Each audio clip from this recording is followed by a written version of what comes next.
दिल्लीत महाराष्ट्र सदन इथे राजर्षी छत्रपती शाहू महाराज यांच्या पूर्णाकृती पुतळ्याला महाराष्ट्रातल्या सर्वपक्षीय खासदारांनी अभिवादन केलं। यावेळी केंद्रीय राज्यमंत्री प्रतापराव जाधव, मुरलीधर मोहोळ, रक्षा खडसे, खासदार छत्रपती शाहू महाराज सुनील तटकरे, श्रीकांत शिंदे, धैर्यशील माने, वर्षाताई गायकवाड, हेमंत सावरा, रवींद्र वायकर उपस्थित होते। कोल्हापूर जिल्ह्याचे पालकमंत्री हसन मुश्रीफ यांनी राजर्षी शाहू महाराज यांच्या 150व्या जयंतीनिमित्त त्यांचं जन्मस्थळ असलेल्या लक्ष्मी विलास पॅलेस इथे महाराजांच्या प्रतिमेला पुष्पहार अर्पण करून अभिवादन केलं। त्यानंतर त्यांनी शाहू महाराज छायाचित्र दालनाला भेट दिली, तसंच त्या ठिकाणी आयोजित केलेल्या शालेय विद्यार्थ्यांच्या चित्रकला स्पर्धेला भेट देऊन पाहणी केली।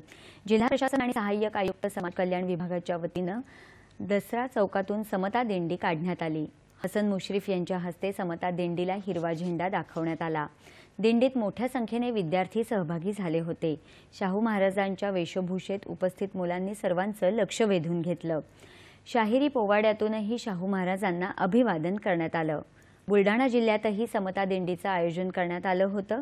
जिल्हा परिषदेच्या प्रांगणातून छत्रपती शाहू महाराज यांच्या प्रतिमेला पुष्पांजली अर्पण करून समता दिंडी काढण्यात आली। यावेळी चित्रप्रदर्शनाचं देखील आयोजन करण्यात आलं होतं। या चित्रप्रदर्शनाच्या माध्यमातून शासनाच्या विविध योजनांची माहिती उपस्थितांना देण्यात आली।